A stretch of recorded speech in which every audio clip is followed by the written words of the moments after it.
안녕하세요. 달자입니다. 오늘은 박완서 단편소설 마른 꽃을 소개하겠습니다.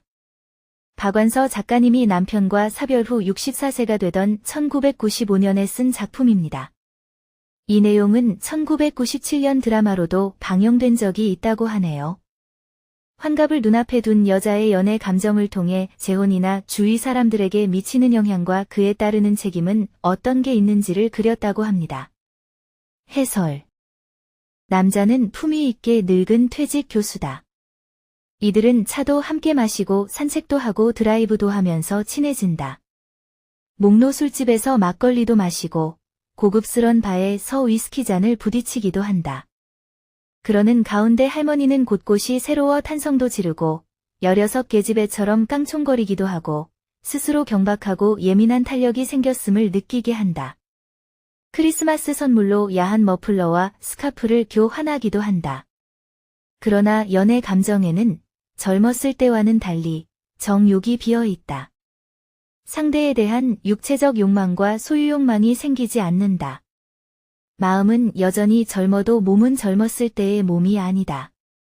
자식을 낳아 기르느라 늘어진 배와 말라버린 자궁은 자신이 보기에도 끔찍한데 남자에게도 더욱 보여줄 수 없다. 그녀의 몸은 이제 생화가 아니라 마른 꽃이다. 마른 애는 눈을 가리고 오로지 한 남자만 보이게 한 그 맹목적인 힘, 즉 정욕이 없다.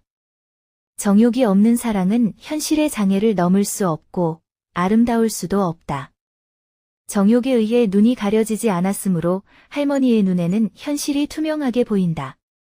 자신의 연애 감정이 겉에 불과함도 보이고 연애의 한계도 보인다. 자신이 늙고 추한 몸뿐만 아니라 남자의 늙고 추한 모습도 너무나 빤히 보인다. 자식들이 두 사람의 관계를 눈치채고는 은근히 재혼 문제를 거론하고 남자 또한 자신이 호랍이임을 밝히지만 할머니는 냉정하게 상황을 진단한다. 그녀는 죽은 남편과 자식들 그리고 자신의 나이와 연애 감정에 대해서 매우 현실적으로 분석하고 지금까지 연애의 겉멋보다는 살아온 삶을 거룩하게 생각한다. 그녀는 미국에 사는 아들에게 간다는 핑계로 남자를 떠난다. 이처럼 마른 꽃은 늙은이의 사랑을 그리고 있는 소설이지만 사랑의 본질에 대해서 그리고 현실과 연애 감정의 거리에 대해서도 예사롭지 않는 통찰을 보여주는 작품이다. 주인공 할머니는 사랑이란 정욕이 있음으로 해서 맹목적인 것이 되고 또 아름다운 것이 된다고 말한다. 그럼 소설 마른 꽃의 낭독을 들어보세요.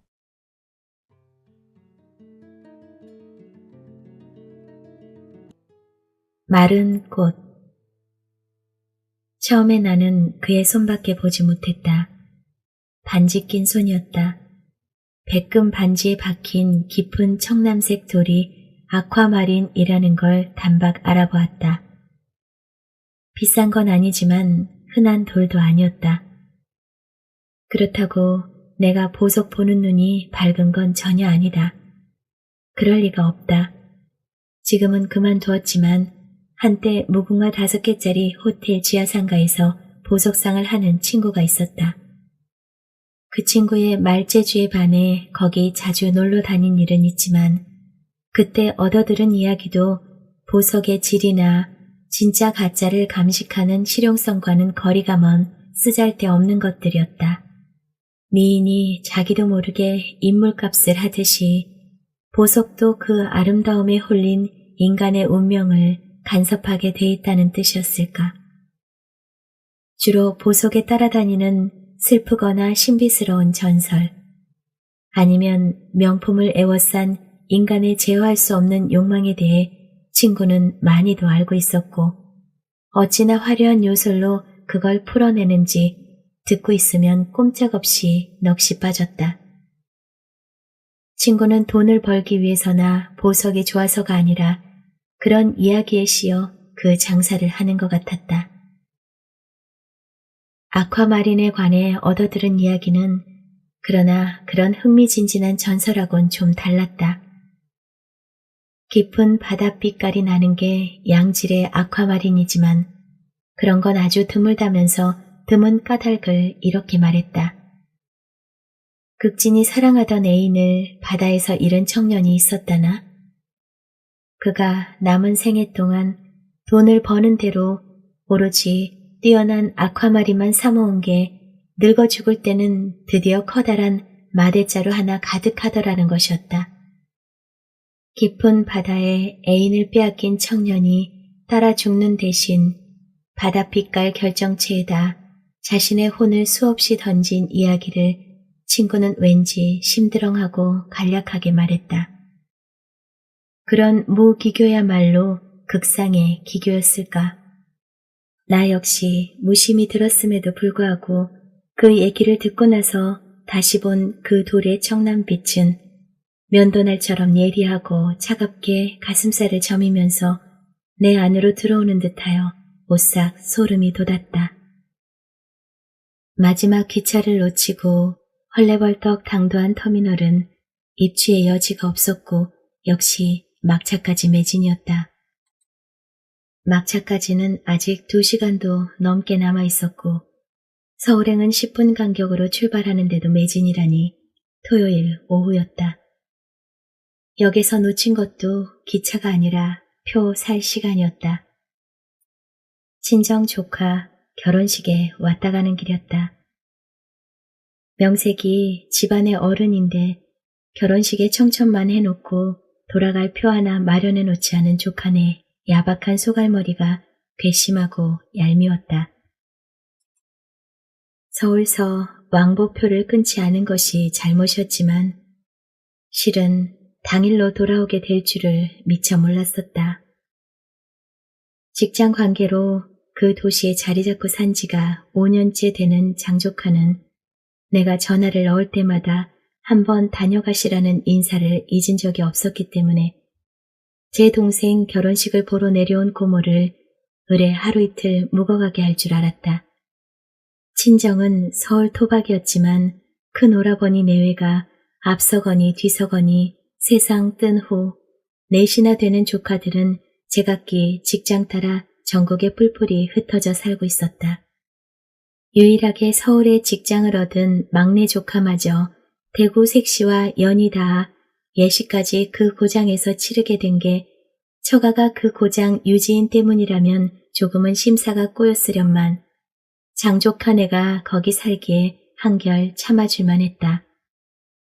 특별히 고르는 것도 아닌데 본인이 안 되던 막내를 몇 번씩 선을 베고 드디어 성사를 시킨 게 큰형수였으니까 신부가 그 고장 사람인 건 당연했다. 예식장은 온통 그쪽 사투리로 시끌벅적했다. 어른 대접을 할 줄 모르는 조카 며느리 때문에 가뜩이나 울적한 마음이 더욱 오그라드는 것 같았다. 패백 받을 때 체면을 차리려고 한복까지 뻗쳐 입고 갔는데 패백은 생략해도 좋다고 사돈집에다 일러놓으라고 했다.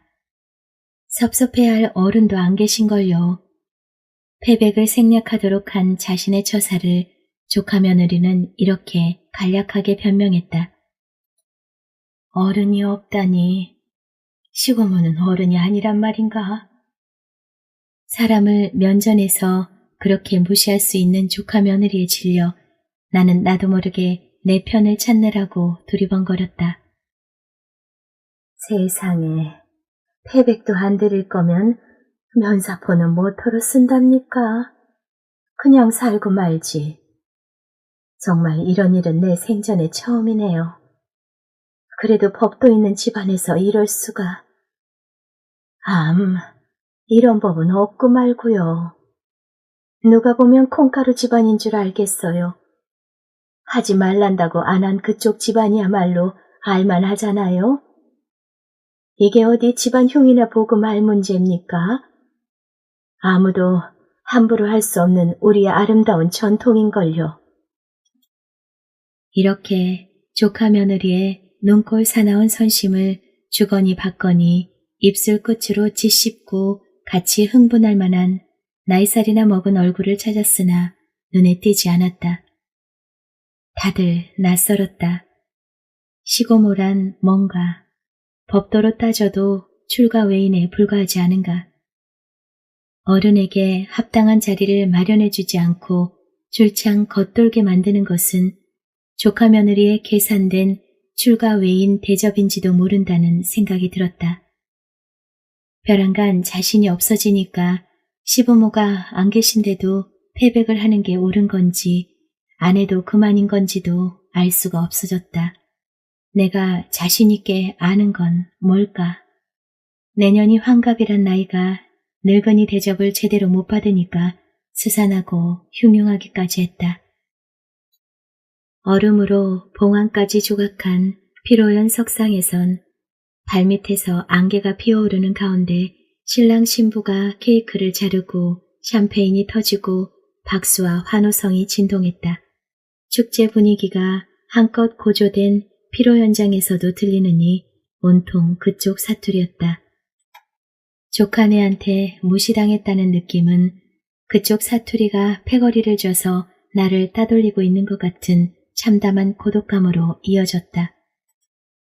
딸 시집 보낼 때 입었던 분홍색 한복은 치마폭이 도대체 몇 폭이나 되는지 감당할 수 없이 퍼지지 않으면 끌리는 것도 주책스럽다 못해 을씨년스러워 보일 터였다. 중요한 손님도 아니면서 남들이 한 번 볼 거 두 번 볼 요란한 옷을 입고 있다는 게 얼마나 못할 노릇인지 벌을 서듯이 시시각각 의식하느라 음식은 맛도 모르고 건성으로 먹고 있었다. 참, 고모님은 몇 시 표를 끊으셨어요? 내 옆에서 나는 무시한 채 제 자식 걷어먹이기만 바쁘던 둘째 조카 며느리가 초롱초롱한 눈으로 나를 빤히 바라보며 물었다. 그러나 나는 그녀가 나에게 보인 최초의 관심을 이해하지 못했다. 표? 무슨 표? 올라가실 표 말이에요. 어머, 예매도 안 하고 내려오셨나 봐. 오늘 토요일인데. 나는 대답 대신 아직도 손님 사이를 누비며 인사치레하기에 바쁜 장조카 며느리를 눈으로 찾았다. 그러나 나보다 훨씬 잽싸게 큰 동서를 찾아낸 둘째는 큰일 난 것처럼 호들갑을 떨며 올라갈 걱정도 안 하고 바보처럼 느릿느릿 답답한 동작으로 비프 스테이크를 썰고 있는 내 걱정을 했다. 아직은 늦지 않았을 거야. 지금부터라도 서두르면. 장조카 며느리가 시계를 보며 말했다. 그제서야 그날로 돌아가야 한다는 것을 인정했다. 대접성으로라도 자고 가랄 줄 알았던 기대가 무너진 게 그렇게 서운할 수가 없었다. 하마터면 눈물이 다 핑 돌 것 같아 대강 썰어놓은 고기 조각을 꾸역꾸역 쳐넣었다. 천천히 잡수셔요. 아직은 시간이 좀 있으니까요. 그렇지도 않아. 여기서 역까지 가는 시간이 있잖아. 저희가 가는 길에 모셔다 드릴게요. 형님 도와드리지 못해 죄송하지만 저희가 조금 일찍 떠나죠 뭐. 그래 줄래? 잘 생각했어. 남아있어도 할 일도 없어. 고모님 모셔다 드리는 게 크게 도와주는 거야. 그럼 부탁할게. 나를 옆에 놓고 장조카 며느리와 울산 사는 둘째네가 주고받은 말이었다. 울산서는 아마 제 차로 온 모양이었다. 좀 낡은 엑셀이었다. 신랑 신부만 빼고 조카들이 안식구하고 쌍쌍이 차 타는 데까지 배웅을 해주었다. 조카 며느리는 남매를 데리고 뒤에 앉고 나는 운전석 옆에 앉아 조카 얼굴을 곰곰이 쳐다보았다. 뭘 그렇게 보셔요? 네가 너희 아버지를 제일 많이 닮은 것 같아서. 어려선 외탁했단 소리 들은 것 같은데요. 아니야. 나는 아무런 확신도 없이 강하게 부인을 했다. 형석이 본 지 오래돼요. 이번에 고모님 모시고 내려올 줄 알았는데. 마침 해외 출장 중이잖니. 걔 저도 직장이 있고. 자긴 언제 해외 출장 갈 거야? 뒷자리에서 방자하도록 영롱한 목소리가 끼어들었다. 왜? 독수 공방하고 싶어? 나도 이런 행사에 슬쩍슬쩍 빠져보고 싶어서. 야, 친형제하고 사촌하고 같냐? 말을 해도. 말은 그렇게 하면서도 조카의 입가에는 귀여워서 못 견디겠다는 미소가 맴돌았다. 다를 건 또 뭐야? 예단도 못 받았다는데 형님이 예단 생략하라고 했다나 봐. 나 시집 올 때는 길을 쓰고 챙기더니만. 자기 나 좀 봐봐. 어디 미운 털 박혔나? 됐네 됐어 여보게. 내 눈에만 미운 털 안 박혔으면 그만이지. 무슨 상관이야. 역까지 주위들끼리 이렇게 찍고 까부느라 더는 나한테 끼어들 새를 주지 않았다. 대구역에서 주차장이 10,000원이라고 휙휙 호루라기를 불며 진입을 막는 것을 기화로 그들은 나를 짐짝처럼 내려놓기만 하고 가버렸다. 부창부수에서 얼씨구 하는 소리가 들리는 듯했다. 나도 마찬가지였다. 표를 살 수 있을까 없을까 하는 걱정보다는 우선 그 눈꼴 사나운 수작에서 놓여놓은 것만 해도 시원해서 살 것 같았다. 형국이 형석이 내외는 내 앞에서 저러지는 않는다고 내 자식들 두둔하고 싶은 기분도 나쁘지 않았다. 새마을호는 매진이고 남아있는 무궁화호도 입석표뿐이었다. 나는 만약 바닥에 퍼져버리고 앉으면 능히 5-6명은 흙고물 하나 안 묻히고 앉을 수 있을 것 같은 6폭 비단 치마를 거머쥐고 고속버스 터미널 쪽으로 씩씩하게 다름질 쳤다. 다행히 고속터미널은 기차역에서 그닥 멀지 않았다. 그러나 버스표까지 매진된 걸 보자 더는 씩씩할 수가 없었다. 빽빽이 들어선 사람들, 매캐한 공기, 온통 그쪽 사투리끼리로만 어우러진 이해할 수 없는 아우성. 그런 것들보다 더 참을 수 없는 것은 나의 분홍 한복이었다. 그 터무니없이 현란한 옷으로부터 노연하기 위해서라도 나는 오늘 안으로 내 집에 가야만 했다. 내가 얼마나 낙담하고 있는지 내 얼굴에 씌어 있었나 보다. 누가 혼자냐고 물었다. 나는 고개만 끄덕거렸다. 그러면 매표구 앞에 헛되게 서 있을 것이 아니라 승차장에서 기다려보라고 했다. 혼잣 몸이면 예매를 해놓고 미처 시간을 못 댄 승객의 자리를 출발 직전에 얻어타기가 수월하다는 것이었다. 사람이 아주 죽으라는 법은 없다더니 이 아비규환 속에서도 그런 방법이 있었구나. 나는 이 낯선 고장에서 그런 귀한 정보를 준 이에게 고맙다는 인사도 하는 둥 마는 둥 승차장으로 뛰어나갔다. 그러나 약은 사람이 나 혼자일 리가 없었다. 혹시 생길지도 모르는 빈자리를 얻어타려는 사람이 따로 긴 줄을 이루고 있었다. 눈치 보거나 서로 다투면서 운 좋게 얻어타려는 게 아니라 순서껏 타게 되어 있어서 그나마 다행이었다. 초조한 마음에 10분 간격이 더디기는 해도 버스가 떠날 때마다 대기줄에서도 한두 사람씩 얻어타는 사람이 생겼다. 그런데도 오늘 안으로 이 바닥을 뜰 수 있으리라는 가망은 점점 더 희박해지고 있었다.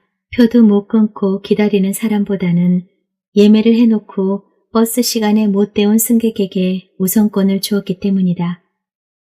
너무도 갸냘프고 기약 없는 기다림에 진득하니 붙어있을 만한 참을성이 나에겐 없었다. 그놈의 비단 치마 저고리 때문에 더욱 그러했다. 예전 비단은 몸에 따숩게 감겼는데 요새 비단은 어떻게 된 게 계절도 없이 얇기만 한 게 미풍에도 부풀어 오르려고만 들었다. 더군다나 승차장은 한 대였다. 가을해가 설핏해지면서 기온이 떨어지는 걸 살갗으로 느낄 수가 있었다. 나는 내 뒤에 줄 선 아가씨에게 화장실이 급한 몸짓을 하면서 자리 좀 봐달라고 부탁을 했다. 대합실 안으로 들어가 봐야 무슨 수가 생겨도 생길 것 같았다. 회사 측도 양심이 있다면 토요일 오후인데 상행버스를 몇 대 늘릴 수도 있다고 생각했다. 나하고 비슷한 사람들끼리 목소리를 합쳐 회사 측에다 그렇게 하도록 촉구할 수도 있을 것 같았다. 벼랑간 힘이 솟아 비단 치마자락을 깃발처럼 펄럭이며 대합실 안으로 들어서자마자 거짓말 같은 행운이 나를 기다리고 있었다. 반대편 출입구 쪽에서 꿈에도 그리던 승차권 2장을 높이 쳐들고 뛰어드는 노인을 보자 즉시 노인이 차표를 물으러 온다는 걸 알아차렸다. 나는 노인이 매표구로 가기 전에 잽싸게 가로막으면서 어디 가는 표인가 알아보았다. 서울 가는 표고 30분 후면 탈 수 있는 표였다. 할아버지, 그 표 저한테 파셔요. 얼마면 되죠? 산대 가서 물러도 제 값은 준다던데. 지갑 먼저 열면서 말하는 내 표정이 얼마나 영악해 보였던지 좀 더 얹어드려도 된다는 뜻으로 말한 거였는데 노인은 제 값도 못 받을까봐 경계하는 투로 표를 움켜쥐었다. 제 값을 드리기로 하니까 이번에는 2장을 다 사야만 팔겠다고 했다. 한 장은 팔고 나머지 한 장은 매표구에서 물러야 하는 게 귀찮은 눈치였다. 다 사는 건 어려울 게 없었다. 불필요한 한 장은 내가 물러도 되니까. 그러나 미처 그런 의사표시를 할 새도 없이 저하고 한 장씩 나누시죠. 하면서 나타난 손이 있었다. 아쿠아마린 반지를 낀 바로 그 손이었다. 그의 얼굴까지는 미처 보지 못했다. 그럴 겨를이 없었지만 궁금할 것도 없었다. 한 장의 고속버스표를 확실하게 손에 넣은 감격이 행운을 보장받은 복권을 거머쥔 것만치나 뿌듯하고 가슴 울렁거렸다. 나는 그 기분을 좀 더 느긋하게 즐기기 위해 자판기에서 커피를 한 잔 뽑았다. 남은 30분은 그러기에 모자라지도 넘치지도 않는 동안이었다. 대합실에서도 앉을 자리를 얻는다는 것은 어림도 없었다. 그러나 구석진 벽에 기대어 따뜻한 커피를 마시는 기분은 그만이었다. 대합실 벽에 무심히 기댄 포즈를 취하기엔 영 안 어울리는 옷차림을 하고 있다는 것도 그닥 신경이 써지지 않았다. 커피 맛이 유별나게 혀에 감겼다. 나는 커피가 아니라 슬그머니 내 안에 미끄러져 들어와 있는 아쿠아마린의 추억을 음미하고 있었는지도 몰랐다. 5분 전쯤에 버스에 올라탔다. 창가에 앉았다.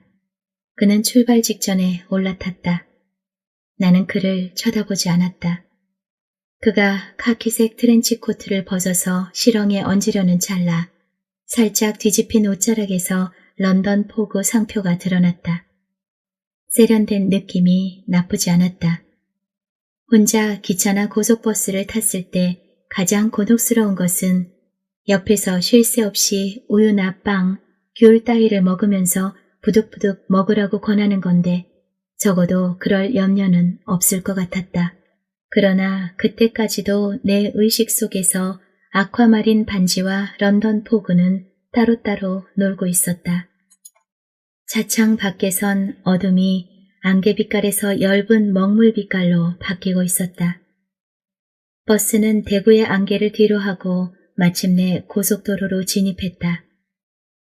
그가 신문을 펼치다가 내 어깨를 살짝 스쳤다. 미안합니다. 정중하고도 싹싹한 말씨였다. 나는 그를 바로 보지 않고 괜찮다는 표시로 고개만 까딱했다. 바로 보지는 않았지만 신문을 펴든 손의 반지는 선명하게 눈에 들어왔다. 뼈대가 실하고도 든든한 남자 손에 잘 어울리는 단순하고 중후한 세팅이 마음에 들었다. 남의 옷차림이나 장신구에 대한 관심과 야릇한 설렘은 스스로도 좀 뜻밖이어서 그쯤 해두고 싶었다. 의자를 뒤로 젖히고 눈을 감았다. 달짝지근한 옅은 잠이 오락가락했다.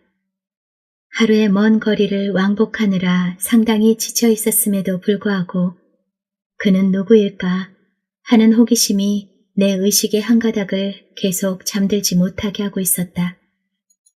짐짓 깊은 잠에서 깨어난 것처럼 벌떡 상반신을 일으키면서 창밖을 내다보려고 했지만 김이 서린 유리창은 간유리처럼 불투명했다.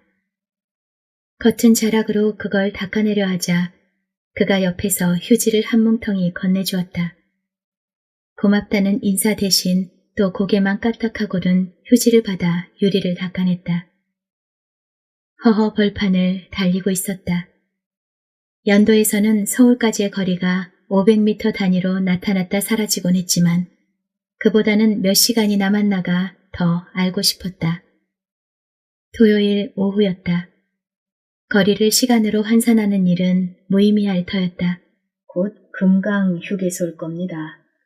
그가 말을 걸었다. 아, 네. 나는 짤막하게 알아들었다는 표시만 했다. 금강 휴게소에선 20분간 정차한다고 했다. 그가 내린 후 나는 약간 더 지체하다가 내렸다. 화장실은 더럽지는 않았지만 질척했다. 용물을 보는 동안도 밖에서는 물 뿌리는 소리가 났다. 청소한답시고 타일 바닥을 한강수로 만들어 놓고 있었다. 한복 치맛자락 건사하기가 너무 버거워 짜증이 났다. 밖으로 나와 내가 내린 버스를 찾으려는데 저만치 가로등 밑에서 차를 마시던 그가 나를 보고 미소 지었다. 마음에 스며들 듯한 웃음이어서 얼핏 시선을 비켰다. 그렇게 서 있는 그는 전체적으로 꽤 괜찮은 영화의 라스트 씬처럼 인상적이었다. 청색 남방 셔츠 위에다 포도주색 브이넥 스웨터를 걸치고 녹두색 모직 머플러를 가슴 언저리에서 아무렇게나 묶은 옷차림은 신세대 가수라고 해도 손색이 없을 만큼 야한데도 그의 은빛 머리하고 잘 어울렸다. 나는 얼른 속옷 가랑이가 무릎까지 드러나게 거머쥐고 있던 치마를 내리고 뾰로통한 얼굴로 버스 쪽으로 종종 걸음을 쳤다. 맨 땅에서도 물 건너는 신용을 하고 있었다는 게 창피하고 화가 났다. 버스 안에서도 밖에 그를 계속해서 지켜보았다. 멋쟁이일 뿐 아니라 체중 관리도 잘한 것 같았다. 배도 안 나오고 다리도 길고 걸음걸이는 여유 있고도 늠름했다. 나는 선반 위에 얌전히 개켜진 채로 있는 그의 트렌치 코트를 쳐다보았다. 같은 상표는 아니지만 나도 꽤 괜찮은 바바리 코트를 가지고 있었다. 그놈의 패백만 아니었으면 나도 그걸 입고 왔을지도 모른다. 그랬으면 지금보다 적어도 10년은 젊어 보였을 것이다. 나도 모르게 그와 함께 바바리 자락에 찬바람을 묻히고 그럴듯한 바에 들어가 양주를 한 잔씩 하는 상상을 하고 있었다. 내가 이렇게 이상해지는 것은 암만 해도 아쿠아마린과 상관이 있을 터였다. 아니면 꼭 그랬으면 싶은 바를 알고 있기 때문인지도 몰랐다. 호텔 지하상가에 있는 친구네 보석상에 별 볼 일 없이 자주 드나들 때는 물론 지금보다 훨씬 젊었을 때였다. 그러나 아주 젊지는 않았었다. 아이들하고 지지고 볶으랴, 남편 뒷바라지 하랴, 좋은 줄도 모르고 허위단심 넘어온 젊은 나를 돌이켜보며 어느 만큼은 대견해하고 어느 만큼은 허무해하던 때였으니 40은 훨씬 넘어서였을 것이다. 허무해하기 시작하면 꽤 괜찮게 자란 아이들도 실력을 인정받는 간부사원이 된 남편도 시들해졌고 시들해지기 시작하면 손끝 발끝이 저리도록 기운이 빠졌다. 느닷없이 돈푼깨나 있는 친구가 보석상을 차리고 겨우 사는 내가 아무것도 안 사면서 보석상을 뻔질나게 드나든 것도 그런 허전한 심사와 무관하지 않았다. 우리는 그때 늙는 일밖에 안 남은 나이를 죽음보다 더 두려워하고 있었다. 그때 그 호텔 지하상가에는 보석상이 있는 거리에서 식당가 쪽으로 꺾이는 모퉁이에 카사노바라는 바가 있었다. 우리는 가끔 거기서 와인이나 칵테일을 한 잔씩 마시는 일을 즐겼는데 술맛을 알아서가 아니라 그 집 분위기가 어딘지 근사해 보여서였다.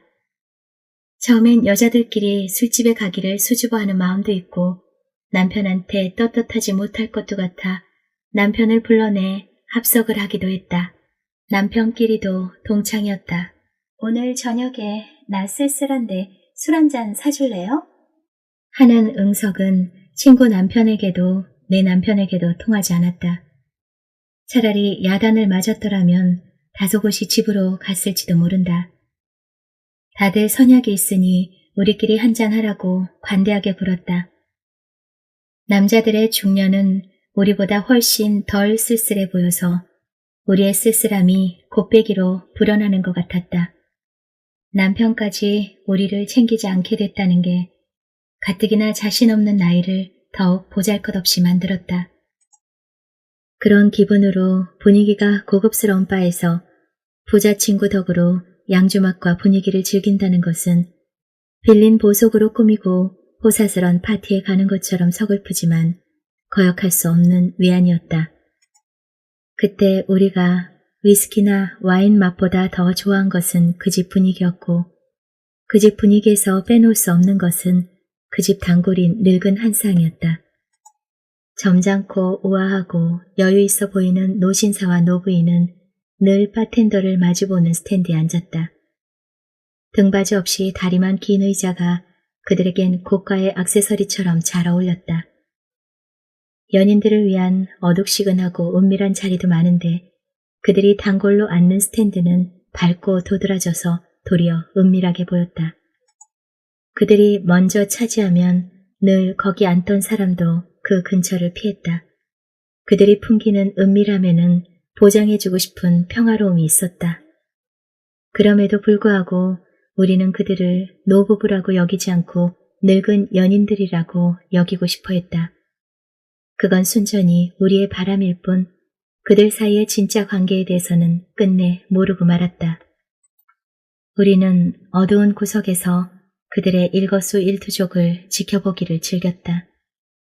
미남 바텐더가 그들에게 치즈나 피클 같은 간단한 안주를 서브하거나 크리스탈 잔 속에 호박빛 위스키에다 얼음을 넣어주는 걸 우리는 영화의 한 장면처럼 황홀하게 바라보기도 했다. 그들이 무슨 말을 하는지 표정이 어떤지는 잘 알 수 없었지만 늙어서도 그 정도로 멋있다는 건 우리에겐 선망이고 위안이었다. 그 노인들은 아주 천천히 거의 할 듯이 술을 마셨지만 자주 서로의 술잔을 부딪혔다. 그들이 술잔을 가볍게 부딪히는 걸 보고 있으면 저 나이나 돼야 비로소 인간과 인간 사이에 진정한 화해가 가능하지 않을까 하는 안 하던 생각이 들기도 했다. 그때 나는 생활은 어느 정도 안정됐다고는 하나 부부간에, 친척간에, 모자간의 관계가 삐그덕거리고 있다는 것을 마치 일찍 찾아온 류마티즘처럼 생금스럽고 불행하게 느낄 때였다. 지내놓고 보니 아무런 근거도 없는 거였지만 그때는 꽤 심각했더랬다. 친구도 왜 사는지 모르겠다는 소리를 자주 했다. 나는 깊은 한숨으로 공감을 나타냈다. 그 노인들을 우리가 극도로 미화해 바라보는 것도 우리의 이런 험한감, 미고에 닥칠 노취의 공포를 달래기 위한 한 방법이었을 것이다. 친구네 보석상이 망함으로써 그 시절은 졸지에 막을 내렸다. 막은 원래 서서히 아쉽게 내리게 돼 있지만 부자가 망하는 것은 믿지 않을 만큼 순식간이었다. 친구의 남편이 부도를 내고 해외로 도피하고 혼자 남은 친구는 빚잔치로 보석상을 빼앗기고 알거지 신용을 내다가 어느 날 나한테까지 온다 간다 말없이 남편 따라 이민을 떠나버렸다. 나는 허둥지둥 내 생활로 돌아와서 내가 정신을 딴 데다 팔고 있는 동안도 내 가정이 건재하고 있다는 걸 감지덕지 고마워하며 예전과 다름없는 살림꾼이 되었다. 그 호텔에 드나들지 않게 된 지가 몇 년쯤 됐을까. 아득한 옛날 같기도 하고 바로 엊그제 같기도 했다. 카사노바는 아직도 거기 남아있을까? 카사노바도 늙은 연인들도 세월과 함께 사라졌다 해도 환상은 남아있는 것. 나는 그와 함께 어느 고급스럽고도 이국적인 술집에서 아름다운 크리스탈 잔을 부딪히기를 꿈꾸고 있었다. 옛날의 추억 때문에 마치 오랫동안 그러기를 꿈꿔왔으나 다만 파트너가 없어서 못해본 것처럼 느끼고 있었다. 그가 나에게 종이컵을 건네주었다. 율무차였다. 비로소 그를 가까이서 쳐다보면서 고맙다는 인사를 했다. 수려한 골상에 군살이 붙지 않아 강직해 보였고 눈빛은 따뜻했다. 가슴이 소리내어 울렁거렸다. 이 나이에 이런 느낌을 가질 수 있다는 걸 누가 믿을까? 금강 휴게소를 지나면서부터 버스가 조금씩 더 밀리기 시작했다. 기사는 승객의 양해를 구하는 절차 같은 건 생략하고 제 멋대로 고속도로를 벗어났기 때문에 서울이 몇 킬로 남았다는 표지판도 사라졌다. 국도인지 기사만 아는 어떤 지름길인지 버스는 줄창 어둠 속을 달리다가도 작은 읍이나 면 소재지인 듯 상점에 불빛이 있는 곳을 지나가게 됐다. 그럴 때마다 나는 거기가 어디라는 단서를 얻으려고 창밖을 살펴보려 들었고 그는 나에게 유리창을 닦을 휴지를 건네주었다. 시골의 상점 거리도 서울 미장원, 명동 양복점, 독일 빵집, 의정부 석거찌개, 영재 독서실 따위 간판을 달고 있으니 현재의 위치를 미루어 짐작하기는 불가능했다. 벌판이나 외진 산길만 가다가 어쩌다 나타난 그런 상점거리도 반갑기보다는 비현실적이었다. 앞으로 가고 있는 게 아니라 마냥 헤매고 있는 것처럼 느낀 지 오랜만에 벌써 서울인가 싶게 번화한 도시로 접어들었다.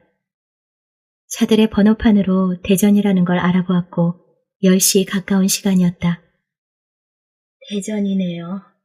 그래도 이 버스가 서울로 가긴 가고 있나 봐요. 이번엔 내가 먼저 수작을 걸었다. 그럼 딴 데로 가고 있는 줄 아셨나요? 고속도로를 벗어나니까 괜히 불안했어요. 밤새도록 가도 아무데도 당도하지 못하는 게 아닌가 싶지 뭐예요. 아무데도 당도하지 못하는 버스라 재미있어요. 제 상상력보다 시적이고. 선생님은 무슨 생각을 하셨는데요?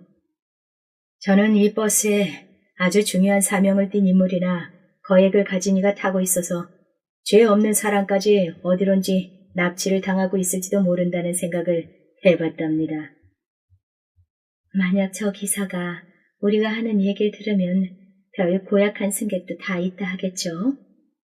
자기 딴엔 조금이라도 일찍 가보려고 낯선 길을 헤매는데. 깨어 있다는 게 고약한 거 아니겠어요? 보셔요. 다들 얼마나 곤히들 자고 있나. 저 사람들처럼 기사가 어련히 목적지까지 데려다 주랴 믿고 잠들었으면 그런 실없는 생각을 했을 리가 없죠. 그의 말을 듣고 보니 정말 다들 곤히 잠들어 있고 깨어있는 승객은 우리 두 사람밖에 없었다. 나는 왠지 그게 짜릿할 만큼 즐거웠다. 댁이 서울이십니까? 대구십니까? 그가 물었다. 친정 조카가 대구에서 결혼식을 올려서 다녀가는 길이랍니다. 그래서 그렇게 곱게 차려입으셨군요.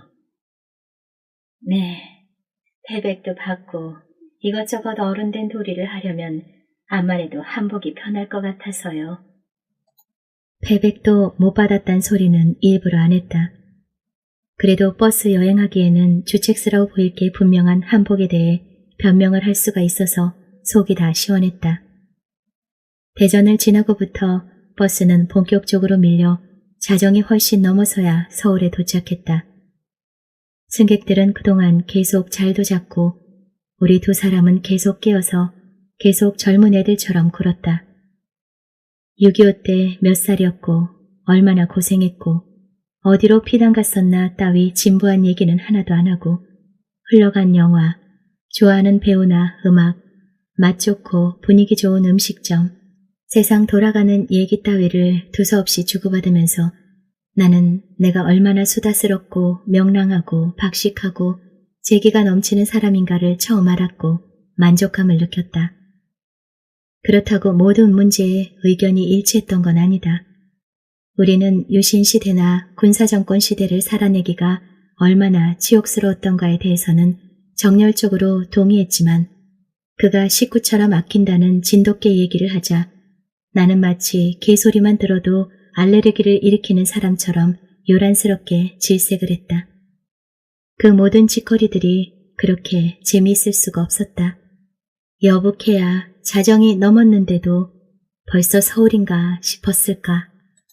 시내버스가 드문드문 다니고 있었고 지하철은 이미 끊긴 시간이었다.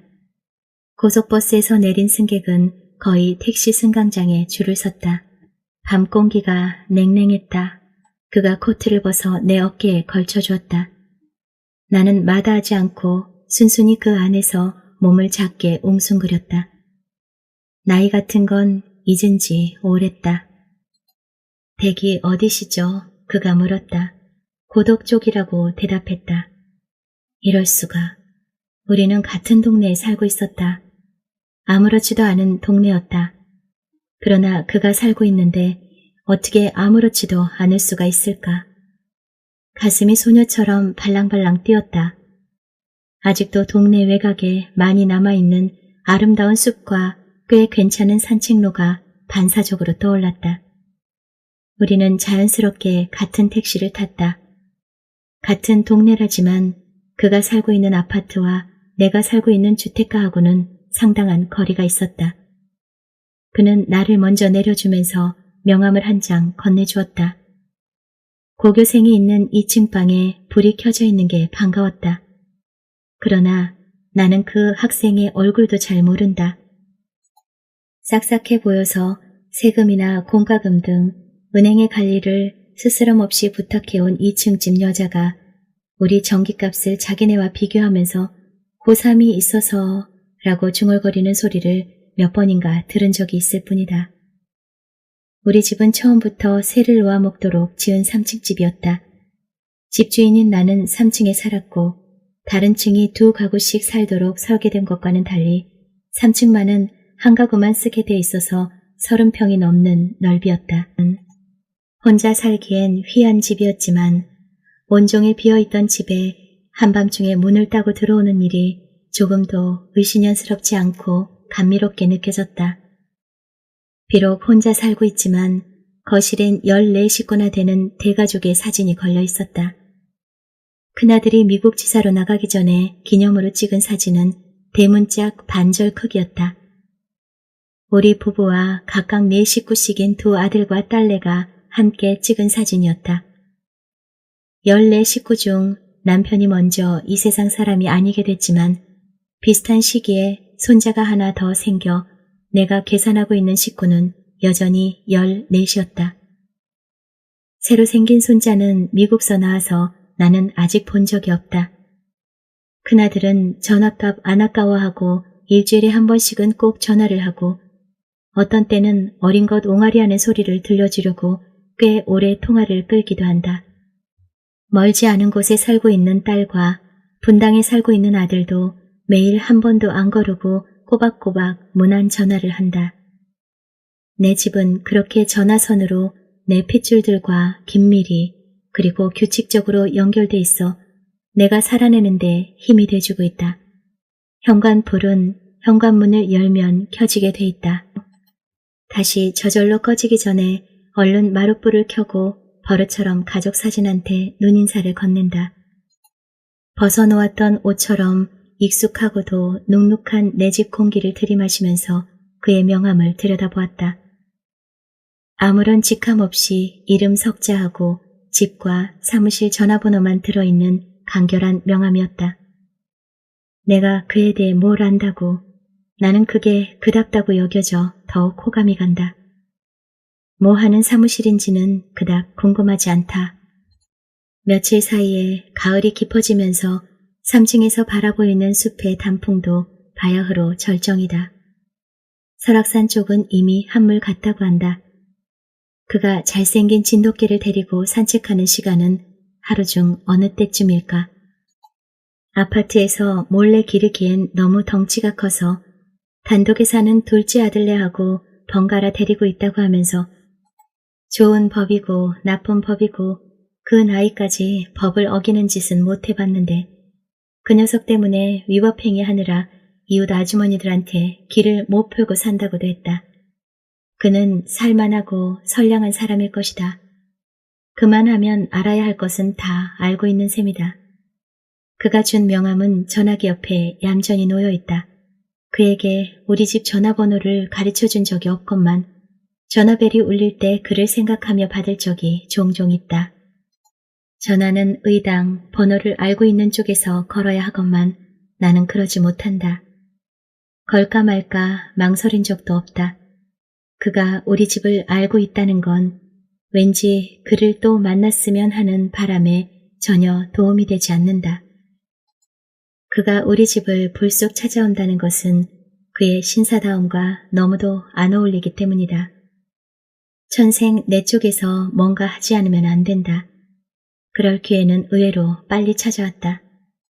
사돈상을 당했다. 혼자 남아 고향을 지키고 살던 둘째 며느리의 친정어머니가 돌아가셔서 식구들이 아이들까지 다 내려가면서 나한테 손자들이 기르던 조망만한 개를 맡기고 떠났다. 푸들이라던가 어찌나 조망만한지 꼭 손안에 드는 봉제 왕구 같았다. 꼼지락거릴 때마다 제 힘으로 움직이는 게 아니라 털 속에 숨은 태엽이 풀리고 있는 것처럼 느껴지곤 했다. 동물 같지도 않은 느낌 때문에 싫어하고 말고도 없이 떠맡게 되었고 맡기는 쪽에서도 뭘 먹는지 어디서 싸는지 어떻게 돌봐야 하는지 한마디도 일러주지 않고 덮어놓고 대밀기만 하고 떠났다. 졸지에 당한 일이라 황망하여 그리 되었을 것이다. 행여나 해서 화장실 문을 열어놓았더니 그 안에서 용물을 보는 게 신기하고 깜찍했다. 그러나 누기만 하고 통 먹지를 않았다. 우유도 죽도 카스텔라도 냄새도 안 맡고 도망부터 쳤다. 그대로 내버려 두었다가는 굶겨 죽였단 소리 들을 것 같았다. 혼자 이 방법 저 방법 다 써보다가 안 돼서 2층 고3 엄마한테 의논을 했더니 아마 여지껏 길들여진 사료가 따로 있을 거라고 했다. 내일 시내 나갈 일이 있으니 그런 것만 전문적으로 취급하는 집에 들러서 의논해 보고 한두 가지 사와 보겠노라고 한 날 저녁이었다. 나는 허설수로 한데 모은 음식 찌꺼기에다가 국국물을 부은 것을 그 녀석 입에다 갖다 대보았다. 또 고개를 외로 꼴 줄 알았는데 앙칼지게 달려들더니 붉은 혀를 맹렬하게 날름대며 국물부터 핥기 시작했다. 그래, 만물의 영장도 배고픈 서름에 무릎을 꿇게 돼 있는데 니까짓 게 찬밥 더운 밥 가려 밭대짜에 요거사. 알았지? 하면서 회심의 미소를 때려는데 벼랑간 째지는 소리로 캥캥대며 죽을 똥 살똥 몸부림을 치는 게 아닌가. 어째서 그런 일이 일어났는지 차근차근 생각해볼 겨를도 없이 당장 숨 넘어가는 꼴을 볼 것만 같아 더럭 겁부터 났다. 아들 내외 볼 낯도 없지만 그 강아지한테 영락없이 엄마처럼 굴던 손녀의 모습이 아른거리니까 더 미칠 것 같았다. 그때 도움을 청하고 싶은 사람으로 제일 먼저 떠오른 게 그였다. 나는 떨리는 손으로 그의 전화번호를 돌렸고 그의 목소리가 들리자 울음이 복받쳐 말을 제대로 할 수가 없었다. 그래도 알아듣고 차까지 가지고 집각 달려와 주었기 때문에 가까운 수의사한테까지 가는 동안이 얼마 걸리지 않았다. 달려와준 그를 보자 나는 다시 울음이 복받쳤다. 왜 그렇게 눈물이 잘 나는지 나도 이해할 수가 없었다. 그는 한 손으로 운전대를 잡고 한 손으로는 내 어깨를 토닥거리며 위로를 했다. 수의사의 처치를 받는 동안 강아지는 더욱 애처로운 소리를 냈고 나는 숫째 그의 품에 안겨서 귀를 막고 흐느꼈다. 내가 생각해도 요사스럽기 짝이 없는 짓거리였지만 나는 그 감미로운 울음을 멈출 수가 없었다. 수의사는 강아지 목구멍에서 집어낸 생선가시를 보여주면서 개 아픈데 같이 우는 아이는 많이 봤어도 같이 우는 할머니는 처음 봤다고 했다. 강아지는 무사했고 며칠 안 돼 제 집으로 돌아갔고 나는 물론 하나도 안 섭섭했다. 나는 강아지를 사랑한 적이 없으니까. 그러나 그 강아지가 집에 있는 동안 강아지 안부를 주고받는 것으로 시작된 그와 나의 전화질은 강아지를 보낸 후에는 차 한잔 하자는 만남으로 발전했다. 그를 만나기 위해 아침 산책을 나가기도 했고 첫눈이 오는 날은 마침내 카사노바하고 비슷하게 분위기가 고급스러운 바에서 괜히 잔을 부딪히며 위스키를 마시기도 했다. 그때는 내가 샀고 다음엔 그가 답례로 토속적인 목로 술집에서 막걸리를 샀다. 서양식 술집 못지않게 근사한 집이었다. 내가 한식을 사면 그는 양식을 샀고 내가 싼 걸 산 다음 그는 비싼 걸 샀지만 서로 부담을 안 느끼기 위한 어떤 규칙이 있는 건 아니었다. 정해진 건 아무것도 없었다. 그때그때 마음 내키는 대로 행동했다. 그의 잘생긴 진돗개하고도 낯을 익혔고 그의 차에다 진돗개를 태우고 드라이브를 가기도 했다. 서울 근교에 그렇게 좋은 곳이 많다는 걸 처음 안 것처럼 느꼈다. 강아지를 핑계로 눈물을 흘릴 수도 있을 만큼 간사스러워진 후였다. 곳곳이 새로워 함부로 탄성을 지르지를 않나. 16살 먹은 계집애처럼 깡총거리지를 않나. 요즘 신세대 탤런트의 연기를 톡톡 튄다고들 하는데 내 안에서도 뭔가가 핑퐁알처럼 경박하고 예민한 탄력을 지니게 되었다는 걸 느꼈다. 뿐만 아니라 연기를 하고 있다는 혐의가 아주 없는 것도 아니었다. 내가 자신 속에서 느끼는 경박한 즐거움은 유희의 기쁨 같은 것이었으니까 어차피 현실감이 있는 건 아니었다. 뭐든지 꿈꾸는 대로 이루어지는 건 꿈속과 다를 바 없었다. 여북해야 이런 일까지 있었겠는가. 하루는 목욕을 하는데 전화벨 소리가 났다. 전화는 마루에 하나, 안방에 하나 2대였지만 아직 무선 전화기는 가지고 있지 않았다. 이럴 때 벌거벗은 채 당당히 걸어나가 전화를 받아도 된다는 것도 혼자 살아서 좋은 일 중에 하나였다. 욕실은 안방에 붙어있고 안방 전화는 경대옆 문갑 위에 놓여있다. 몸에서 물이 떨어져 발밑에 타올을 깔고 뻣뻣이 서서 전화를 받다 말고 나는 하마터면 아니 저 할망구가 누구야 하고 비명을 지를 뻔했다. 문갑 옆 경대는 시집올 때 해가지고 온 구식 경대여서 거울이 크지 않았다. 거기에 하반신만이 적나라하게 비쳤다. 나는 3번 임신했고 3남매를 두었지만 실은 내 아이를 낳아 셋을 기른 거였다. 3번째 임신이 쌍둥이였다. 그중 아우를 돌 안에 잃었다. 쌍둥이까지 뵌 적이 있는 배꼽 아래는 참담했다. 불룩 나온 아랫배가 치고를 향해 급경사를 이루면서 비틀어 짜 말린 명주 빨래 같은 주름살이 늘적지근하게 쳐져 있었다. 어제 오늘 사이에 그렇게 된 게 아니련만 그 추악함이 충격적이었던 것은 욕실 안에 김서린 거울에다 상반신만 비춰보면 내 몸도 꽤 괜찮았기 때문이다. 또한 욕조에 잠겨서나 나와서나 내 몸 중에서 보고 싶은 곳만 보고 즐기려는 마음도 없지 않았을 것이다. 그때 나는 급히 바닥에 깔고 있던 타올로 추한 부분을 가리면서 죽는 날까지 그것만은 거울 너에게도 보이나 봐라 하고 다짐했다. 크리스마스에 나는 머플러를 선물로 준비했는데 그는 나에게 스카프를 선물했다. 둘 다 야한 것이었다. 실용보다는 주고받을 때 어떻게 하면 상대방을 놀래키고 즐겁게 해주나를 더 염두에 두고 골랐다는 걸로도 우리는 어쩔 수 없는 닮은 꼴이었다. 그러나 닮지 않은 점이 더 많을지도 모르겠다. 그는 여자에게 선물을 해본 지 오랜만이라고 했다. 묻지도 않았는데 3년 만이라고 했고 3년 전에 상처한 것을 지나가는 말처럼 비쳤다. 서로 그만큼 친해지는 동안 우리가 과부 호라비끼리라는 걸 내비칠 기회는 많았다. 그러나 정식으로 그 시기까지 말하긴 처음이었다. 나는 관심 없다는 투로 화제를 바꾸었다. 머플러와 스카프를 교환하는 것처럼 그런 신상 명세까지 교환해야 된다고는 생각하지 않았다. 해가 바뀌니 환갑해였다.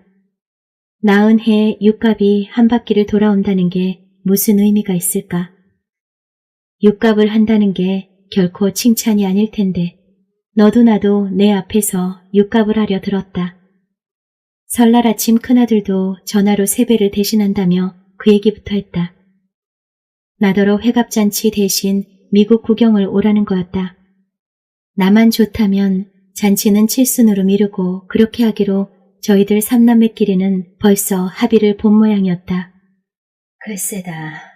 너희들 신경 쓸 거 없어. 야, 나 잔치 안 해줘도 조금도 섭섭해하지 않을 거니까 대신 뭐 해줘야 된다고 생각하들 말어. 어느새 회갑은 심란하게. 나는 시들하고 떨떠름하게 대답했다. 사양이 아니라 마음으로부터 그러했다. 그러니까 심란해 하시지 말고 대신 여행을 하시자는 거 아니에요. 휴가 넉넉히 잡아놓을 테니까 그까짓 거 유럽 구경까지 하시자고요. 저희도 여기 있을 날이 1년밖에 안 남았어요. 이런 좋은 기회 놓치면 평생 후회하세요. 아들은 숫째 협박조였다. 협박할 만했다. 그 애는 미국 지사로 나가던 해부터 구경 오라고 졸랐으니까. 그러나 나는 회갑잔치만큼이나 안 하고 싶은 것 중에 하나가 자식이 외국 나가 있다고 늙은이들이 처가에서 한때, 친가에서 한때 세상 만난 듯이 비행기를 타는 거였다. 나는 가타부타 언지를 안 주고 전화를 끊었다. 국제 전화일 때는 의례 내가 먼저 조바심을 하며 끊게 돼 있었다. 회갑이란 본인에게만 고약한 게 아니라 자식들에게 더 고약하게 돼 있나 보다. 순순히 여행을 가고 싶어 하지 않자 그럼 잔치를 하고 싶은가 알고 싶어 했고 그도 저도 아니라는 걸 알자 속마음을 알고 싶어 안달을 했다. 나도 모르는 속마음을 저희들이 무슨 수로 알겠다는 건지 속으로 우습기도 하고 조금은 기분이 좋기도 했다. 남 하는 대로 열심히 효도를 해보려는 자식들이 대견하지 않은 부모가 어디 있겠는가. 나를 떠보는 안테나 노릇은 딸의 차지였다. 맞이어서 애미하고 나이 차이도 자식 중에서 가장 덜 나고 또 동성이기 때문에 편한 것도 있었다. 타고나기도 속 깊어 내가 어려서부터 친구처럼 대했고 제 동생들도 누나를 어려워하면서도 뭐든지 의논해 버릇해서 그런지 친정에서 일어나는 일을 제가 모르고 있는 걸 못 참아 했다. 그런 버릇이 이번 일에도 쓸데없는 오지랖을 넓게 한 듯 했다. 어렴풋이 알고 있던 애미의 남자친구에 대해 조금씩 미심쩍어 하기 시작했다. 하늘에서 떨어진 종자가 아닌 이상 친인척 빼고도 학연, 지연 등의 그물망을 피할 수 없는 게 우리 사회니까 딸이 알아보려고 나선 이상 이미 내가 다 알고 있는 것은 물론 나에게 가려져 있던 부분까지 드러나는 건 피할 수 없었다. 작년에 정년 퇴임한 지방대학 교수라는 것, 한국사를 가르치던 퇴직 교수끼리 공동으로 조그만 연구소를 운영하고 있다는 것, 상처한 지 3년 됐다는 것 등은 나도 대강 알고 있었지만 부부 금실이 유별났다던가 아들네 말고도 집 한 채와 시골에 땅도 가지고 있다는 것, 모시고 있는 맏며느리가 부잣집 딸이고 미인이고 머리도 좋다는 것은 처음 알았다. 맏며느리에 대한 정보가 풍부한 것은 딸하고 동갑이기 때문이었을 것이다. 같은 학교인 적은 한 번도 없다고 해도 넓고도 좁은 서울바닥에서만 국민학교부터 대학까지 나왔으면 어차피 어떤 연주를 통해서든 걸려들게 돼 있었다. 그쯤 알아보고 난 딸은 정색을 하고 도대체 그 늙은이하고 어쩔 셈이냐고 물었다. 이건 마치 바람난 딸을 잡돌이하려는 애미의 태도였다. 그 늙은이라니. 그럼 우리 엄마를 꼬셨는데 고운 말이 나와?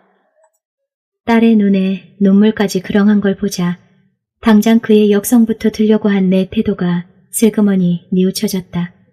실상 그하고 나 사이는 자식들한테 발각이 됐다고 해서 달라질 어떤 건더기가 있는 사이가 아니지 않은가. 꼬시긴 누가 누굴 꼬셔.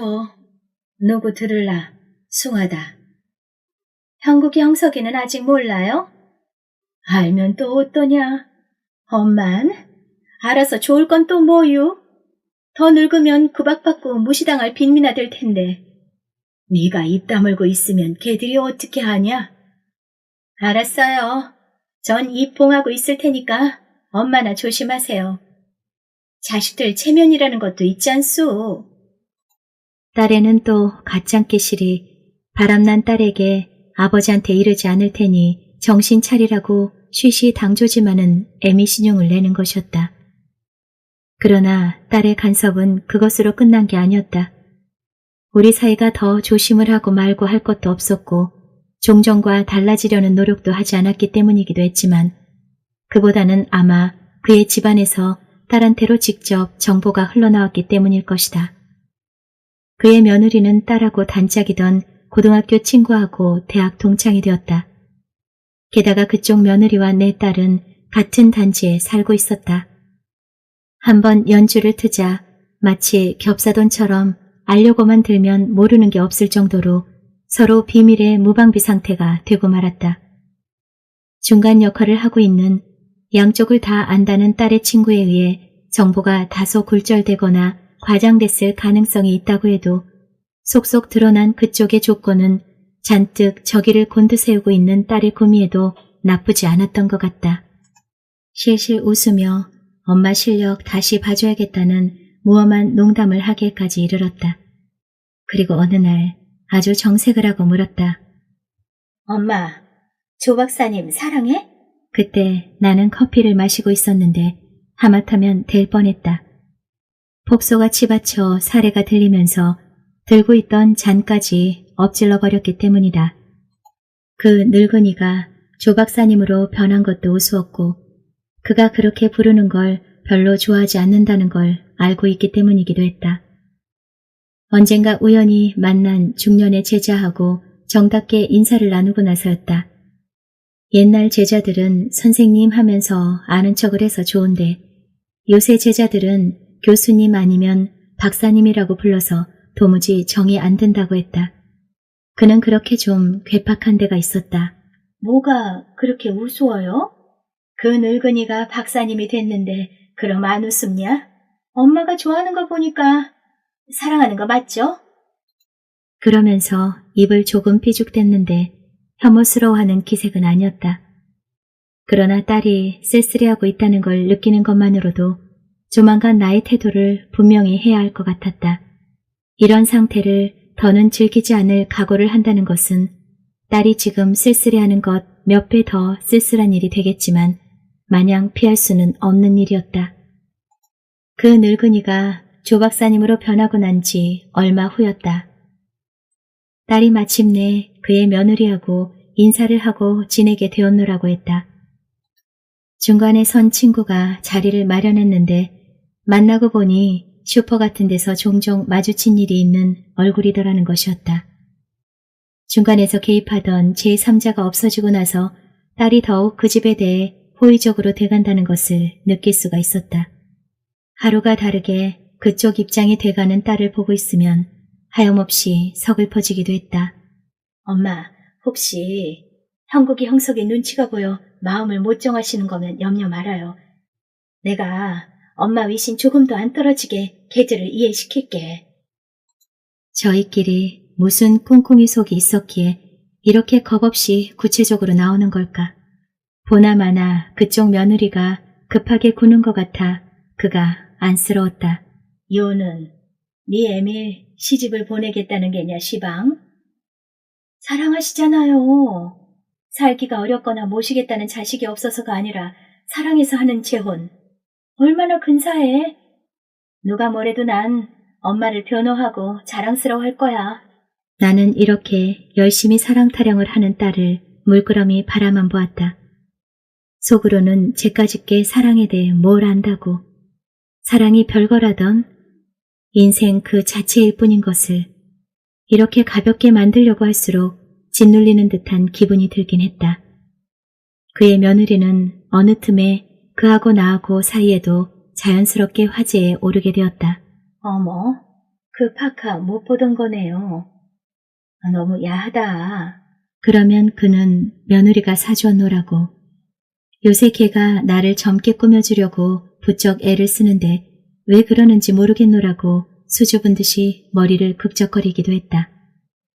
아직 본 적이 없는 그의 며느리가 중요 인물로 떠오를수록 짓눌리는 듯한 느낌은 더해갔다. 그 후 며느리가 나를 집에 초대하고 싶어 하는데 언제쯤이 좋을지 나한테 정하라고 했다는 소리를 그가 했을 때는 며느리 소리 좀 작작하라고 화를 내고 싶은 걸 참느라고 혼났다. 그는 대답을 회피하는 나에게 당장 무슨 소리를 듣고 싶어 하지는 않았지만 싱그러운 로션 냄새를 풍기고 있음에도 불구하고 추비해 보였다. 딸을 통해서도 그 집 며느리는 같은 정가를 해왔다. 딸은 내 의중은 떠보지도 않고 나한테 무슨 옷을 입혀야 그 멋쟁이 며느리한테 꿀리지 않을까 그 걱정부터 했다. 그 며느리 요새 세상에 드문 효부인가 보다. 그럼 엄마 얼마나 잘하는지 몰라. 그래도 홀시아버지 모시기가 보통 힘들겠소. 힘들 때마다 자원봉사하는 셈 친대요. 가슴이 뭉클했다. 그러나 순간적인 분노와 연민으로 중요한 문제를 결정할 수는 없는 일이었다. 나는 딸에게 분명하게 말했다. 얘야, 형수가 잘 들어라. 예미는 아버지 곁에 묻히고 싶다. 딸아이도 그 말에는 머쓱해서 더는 아무 말도 안 했다. 비록 선사는 아니었지만 공원 묘지의 남편 묘는 나하고 합장하도록 곁에 가묘까지 만들어져 있었고 묘비 명에도 내 이름이 남편과 나란히 새겨져 있었다. 나는 이미 묘와 묘비를 가지고 있었다. 다만 태어난 연월일 밑에 들어갈 죽은 날짜만이 아직 새겨지지 않았을 뿐이었다. 나는 성묘하기를 좋아했다. 그하고 사귀는 동안도 남편한테 미안한 마음 같은 건 조금도 없었다. 나의 일상적인 행동 중 거기 가고 싶다는 것처럼 완전에 가까운 자유사는 없었다. 거기서 느끼는 깊은 평화에다 대면 일상에서 일어나는 아무리 큰 기쁨이나 슬픔도 그 위를 스치는 잔물결에 지나지 않았다. 결코 죽은 평화가 아니었다. 거기 가면 풀도 예쁘고 풀 사이에 서식하는 개미, 메뚜기, 곰뱅이도 예뻤다. 그의 육신이 저것들을 키우고 있구나. 나 또한 어느 날부터인가 그와 함께 저것들을 키우게 되겠지. 생각하면 영혼에 대한 확신이 없어도 죽음이 겁나지 않았고 미물까지도 유정했다. 진이 빠지게 풀들과 곤충들을 키우고 난 찌꺼기는 화장하여 훨훨 산하를 주유하도록 해주기를 자식들에게 부탁할 작정이다. 그 보장된 평화와 자유로부터 일탈할 어떤 유혹도 있을 수가 없었다. 그날은 그쯤하고 물러난 딸이 다시 또 무슨 얘기를 그쪽에서 들었는지 이런 소리를 했다. 엄마가 재혼해도 돌아가시면 아버지하고 합장해 드릴게 염려 마세요. 생각해보니까 그쪽도 마누라 곁으로 갈 거 아니오. 내가 원하는 평화는 그렇게 구차스러운 것하고는 다르다는 것을 어떻게 설명할 수 있을 것인가. 설명할 필요조차 느끼지 않았다. 그만해 두거라, 망측하다. 그게 딸년이 애미한테 할 소리냐? 뭐가 망측해요. 제클린이 케네디 옆에 묻히는 것도 못 봤소?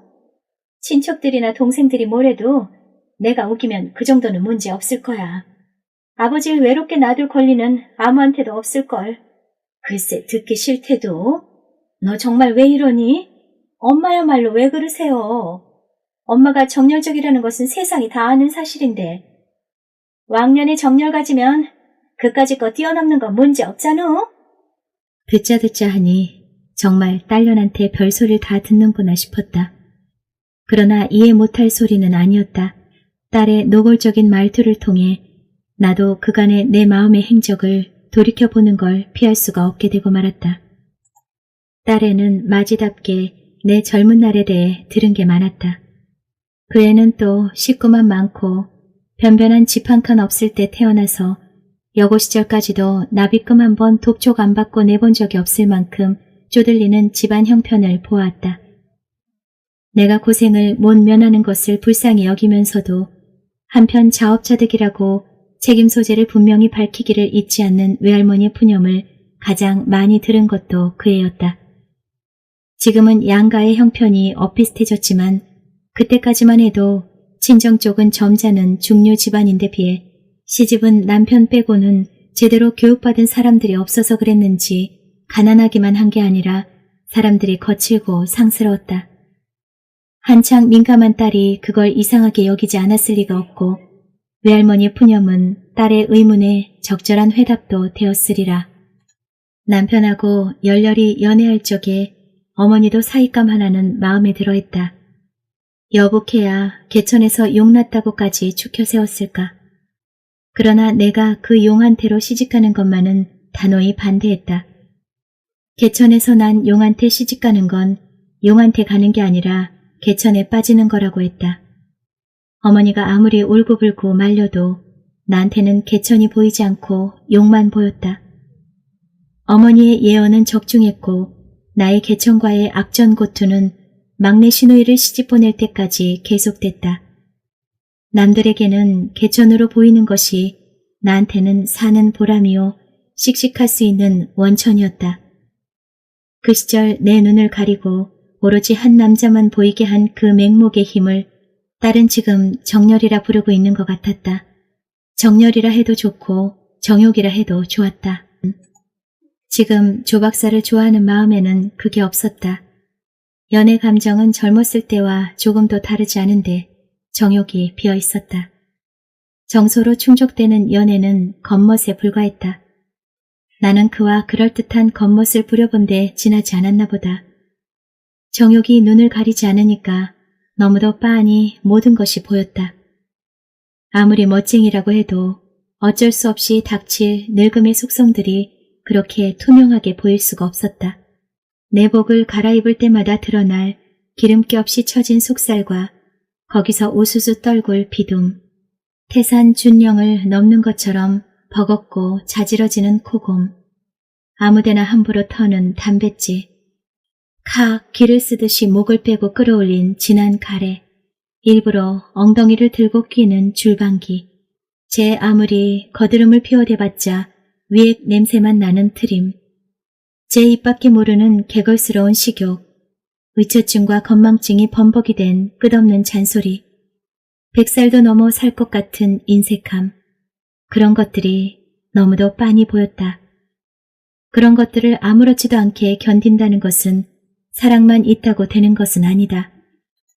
적어도 같이 아이를 만들고 낳고 기르는 그 짐승스러운 시간을 같이 한 사이가 아니면 안 되리라. 겉멋에 비해 정욕이 얼마나 아름다운 것인지 이제야 알 것 같았다. 제고할 여지는 조금도 없었다. 불가능을 꿈꿀 나이는 더군다나 아니었다. 딸이 안 해도 될 군소리를 덧붙였다. 엄마가 이 청혼 받아들이지 않으면 조 박사님 불쌍해서 어떡하지? 며느리가 글쎄 더는 수발될 수 없대. 이왕이면 시아버지가 좋아하는 사람하고 시켜두르고 싶지만 안 되면 아무나 하고 시킬 모양이야. 밥 걱정 노후 걱정 안 하려고 시집 오려는 사람은 얼마든지 있대. 그렇지만 너무 젊은 여자는 며느리가 싫은가 봐. 당장 지내기 거북한 거 말고도 나중에 책임질 기간이 길까 봐 그렇겠지 뭐. 기껏 어디서 배고픈 할머니나 한번 모셔올 모양이야. 엄만 사랑하던 사람이 그렇게 불쌍해져도 좋아? 친구한테 농담하듯이 버릇없는 말투였다. 나는 발끈했다. 배고픈 게 왜 나빠? 무시하지 마 너. 자원봉사보다 훨씬 거룩한 거다 그거. 겉멋보다는 더욱 거룩할 터였다. 나는 한 번도 본 적 없는 그의 며느리를 딸의 얼굴과 겹쳐보면서 속 시원히 내뱉었다. 더는 며느리나 딸이 우리 사이에 끼어들게 하고 싶지 않았다.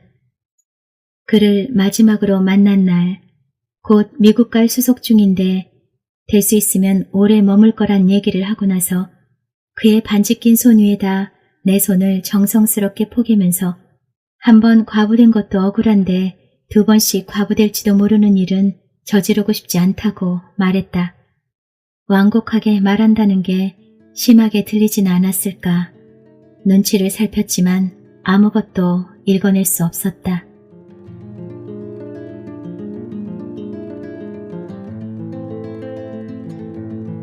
네, 박안서 작가님의 마른 꽃, 실버 로맨스 이야기 어떠셨나요?